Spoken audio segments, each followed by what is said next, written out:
Hi hello வணக்கம் and welcome. நான் உங்கள் ஸ்ரீனிவாசன். நீங்கள் பார்த்துட்டு இருக்கிறது ஐங்குறுந்தாடிகள் யூடியூப் சேனல். ஸோ நம்ம வந்து ஒவ்வொரு வீடியோவாக ஒவ்வொரு ஸ்கெட்ச் கமெண்ட் பற்றி தான் பார்த்துக்கிட்டு இருக்கோம். ஸோ அதே மாதிரி இந்த வீடியோவில் வந்து ஒரு ஸ்கெட்ச் கமெண்டான ஃபில்லட் அண்ட் சாம்பர் பற்றி தான் பார்க்க போகிறோம். வாங்க வீடியோக்குள்ளே போகலாம்.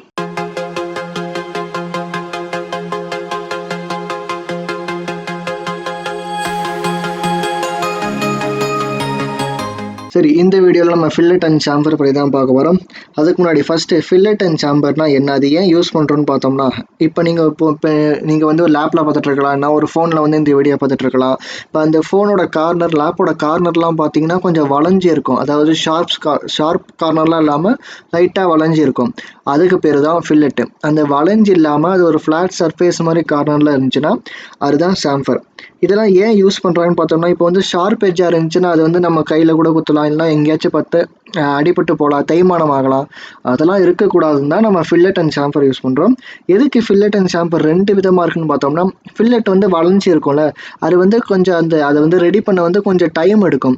ஸோ அந்த டைம் கூட கன்சியூம் பண்ணக்கூடாது, சீக்கிரமாக முடியணும்னா சில இடத்துல வந்து சாம்பர் யூஸ் பண்ணுவாங்க, சில இடத்துல வந்து ஃபில்லட்டை யூஸ் பண்ணுவாங்க. நம்ம வந்து இந்த வீடியோவில் ஸ்கெட்சில் அது ரெண்டுத்தையும் எப்படி போடுறதுன்னு பார்க்கலாம். சரி, ஃபர்ஸ்ட் வந்து நான் ஸ்கெட்சுக்குள்ளே போயிட்டு ஃப்ரண்ட் வியூ சூஸ் பண்ணிக்கிறேன். ஒரு ரெக்டாங்கிள் போட்டு ரெக்டாங்கிள் கார்னர்லலாம் நம்ம ஃபில்லட் அண்ட் சாம்பர் எப்படி போடுறதுன்னு பார்க்கலாம். அந்த கமெண்ட் எங்கே இருக்குன்னு பார்த்தோம்னா, இந்த வளைஞ்சி இருக்குது பார்த்தீங்கன்னா, இதுதான் fillet and sambar comment. Down ஆரை கிளிக் பண்ணிங்கன்னா உங்களுக்கு தெரியும். ஸ்கெட்ச் ஃபில்லட், ஸ்கெட்ச் சாம்பர்னு ரெண்டு ஆப்ஷன் இருக்குது. ஃபர்ஸ்ட்டு ஃபில்லட்குள்ளே போய்க்கலாம். ஃபில்லட்குள்ளே போனீங்கன்னா சிம்பிளாக இருக்கும். என்டிட்டிஸ் டு ஃபில்லட்னா ஒன்றும் இல்லை, நீங்கள் இப்போ இதையும் கிளிக் பண்ணால் உங்களுக்கு அந்த கார்னரில் வரைஞ்சிரும். அப்படின்னா நீங்கள் அந்த கார்னர் மட்டும் கிளிக் பண்ணினா கூட அந்த இடத்துல ஃபில்லட் வந்துடும். இதுதான். இப்போ நீங்கள் அந்த சைஸை மாற்றிக்கணுன்னா கூட 10 மில்லிமீட்டர் இங்கே இருக்குது.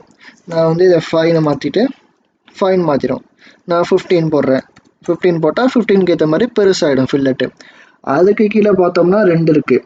கீப் கன்ஸ்ட்ரைன்ட் கார்னர்ஸ், அதுக்கப்புறம் டைமென்ஷன் ஈச் ஃபில்லட். இந்த டைமென்ஷன் ஈச் ஃபில்லட் வந்து நீங்கள் புரிஞ்சிக்கலாம் ஈஸியாக. டைமென்ஷன் ஈச் ஃபில்லட் கிளிக் பண்ணிட்டு போட்டு என்ட்ரு கொடுத்தோம்னா ஒவ்வொரு ஃபில்லட்டுக்கும் டைமென்ஷன் ஆட் பண்ணிக்கும். அப்படி இல்லைனா ஒரே ஒரு ஃபில்லட்டுக்கு மட்டும் டைமென்ஷன் ஆட் பண்ணோம். இந்த கீப் கன்ஸ்ட்ரைன்ட் கார்னர்ஸ் அப்படின்னா என்னன்னு தெரியறதுக்கு நம்ம வந்து ஒரு ஸ்மார்ட் டைமென்ஷன் டூல் யூஸ் பண்ண வேண்டியிருக்கும். ஸ்மார்ட் டைமென்ஷன் போயிட்டு நான் இந்த இடத்த 180, அது இருக்கிறத 180 கொடுத்துக்கிறேன். அதுக்கப்புறம் இது 100 என்ட்ரு கொடுத்துக்கிறேன். அதுக்கப்புறம் இது சென்டர்லேருந்து ஒரு 50 தள்ளி இருக்குன்னு வச்சுக்கலாமா, 50 என்ட்ரு கொடுத்துக்கிறேன். அதே மாதிரி இது 90 தள்ளி இருக்கு, என்ட்ரு கொடுத்துக்கிறேன். அதாவது நம்ம இந்த ரெக்டாங்கிள் எந்த பொசிஷனில் இருக்குன்னு நம்ம டிஃபைன் பண்ணிட்டோம். இப்போ போய் நான் ஃபில்லட்டில் போய் கீப் கன்ஸ்ட்ரைன்ட் கார்னர்ஸ் டிக் பண்ணிட்டு நான் ஃபில்லட் கொடுக்குறேன். இங்கேயும் ஃபில்லட் கொடுத்தோம்னா டைமென்ஷன்ஸ் மாறாது. இந்த 180 அப்படியே தான் இருக்கும், 100, 50, 90 எல்லாமே அப்படியே தான் இருக்கும். இப்போது அதே ஃபில்லட் கிளிக் பண்ணிட்டு கீப் கன்ஸ்ட்ரைன்ட்ஸ் கார்னர் அன்செக் பண்ணிட்டு அதே 2 இடத்துல என்கிரே கொடுத்துட்டு இப்போ என்டர் கொடுத்தோம்னா உங்களுக்கு டைமென்ஷன்ஸ் போயிடுது. ஏன்னா அதோட டைமென்ஷன்ஸ் மாறிடுது. இதான் கீப் கன்ஸ்ட்ரைன்ட் கார்னர்ஸ் செலக்ட் பண்ணாமல் இருக்கிறதுக்கும் உள்ள வித்தியாசம். கன்ஸ்ட்ரைன்ட் அதுலேருந்து நீங்கள் புரிஞ்சிக்கலாம். அந்த கன்ஸ்ட்ரைன்ட் நம்ம வந்து 180, 100ன்னு கன்ஸ்ட்ரைன்ட் பண்ணது அப்படியே இருக்கும்.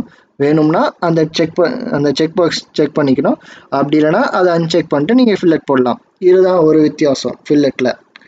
அடுத்தது சாம்பர் பார்த்தோம்னா 2 இருக்குது. ஆங்கிள் டிஸ்டன்ஸ், அப்புறம் டிஸ்டன்ஸ்ல ஈக்குவல் அன்ஈக்குவல் இருக்குது. நம்ம ஃபர்ஸ்ட் ஆங்கிள் டிஸ்டன்ஸ் பார்க்கலாம். இப்போ நான் இந்த கார்னர் கிளிக் பண்ணிட்டேன்னா ஜூம் பண்ணிக்கலாம், உங்களுக்கு தெரியுதுல. அதாவது 45 டிகிரி ஆங்கிளில் இங்கேருந்து 10 தள்ளி அந்த சாம்பர் இருந்திருக்கு. இதுதான் ஆங்கிள் டிஸ்டன்ஸ். இங்கே 45 டிகிரிக்கு பதிலாக இங்கே 30 மாற்றிட்டு எங்கே கீழே 30 கொடுக்கலாமா, எங்கே கீழே இதோ இங்கே கொடுத்தோம்னா 30 and 10க்கு மாறிடுது. இதை ஆங்கிள் டிஸ்டன்ஸ்.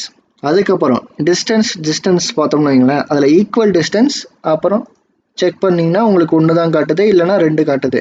அது என்னன்னா இப்போ வந்து ஈக்குவல் டிஸ்டன்ஸ் செக் பண்ணிட்டு நான் இங்கே போட்டேன்னா ரெண்டுத்துலையுமே 10 10 அதுக்கு தான் அதை போட்டிருக்கோம். இப்போ நான் வந்து இங்கே 10 இங்கே 5 கொடுக்கணும்னா அப்போ தான் நீங்கள் இதை அன்செக் பண்ணிட்டு இப்போ நான் இங்கே 5 கொடுக்குறேன். 5 கொடுத்துட்டு இங்கே கொடுத்தேன்னா ஒரு சைடு 5க்கு டிஸ்டன்ஸும் ஒரு சைடு 10க்கு டிஸ்டன்ஸும் சாம்ஃபர் போட்டுரும். இதுதான் ஈக்குவல் டிஸ்டன்ஸ் செக் பண்ணாமல் போகிறதுக்குள்ள வித்தியாசம். அவ்வளோதாங்க ஃபில்லட் அண்ட் சாம்ஃபர். ரொம்ப சிம்பிள் கமாண்ட், ஆனால் இது ரொம்ப யூஸ்ஃபுல்லாக இருக்கும். நம்ம வந்து இப்போ ஸ்கெட்சில் தான் ஃபில்லட் சாம்ஃபர் போகிறது எப்படின்னு பார்த்துருக்கோம். நம்ம 3D பார்ட்லேயும் நம்ம ஃபில்லட் சாம்ஃபர்லாம் போடலாம். அதை நம்ம வரப்போகிற அடுத்தடுத்த வீடியோலலாம் பார்க்கலாம். நம்ம அடுத்த வீடியோவில் ட்ரிம் ஆப்ஷன் பற்றி தாங்க பார்க்க போகிறோம். இந்த வரைக்கும் பார்த்தீங்கன்னா trim entities, trim extend trim. அதாவது இப்போ நம்ம தெரியாமல் ஒரு எக்ஸ்ட்ராவாக ஒரு லைன் வரைஞ்சிச்சு, அந்த லைன் ட்ரிம் பண்ணோன்னா அது எப்படி பண்ணுறது, அதெல்லாம் நம்ம அடுத்த வீடியோவில் பார்க்கலாம். ஸோ இந்த வீடியோ பிடிச்சிருந்தா லைக் பண்ணுங்கள், கமெண்ட் பண்ணுங்கள், எதாவது டவுட் இருந்தால் கமெண்ட் பண்ணுங்கள். அப்போ உங்கள் ஃப்ரெண்ட்ஸுக்கு எல்லோரும் ஷேர் பண்ணுறங்க. மறக்காம ஐங்குறுந்த சேனலை சப்ஸ்கிரைப் பண்ணலாம், சப்ஸ்கிரைப் பண்ணுறங்க, பெல் ஐக்கானை ப்ரெஸ் பண்ணுறங்க. நன்றி, வணக்கம், பபாய்.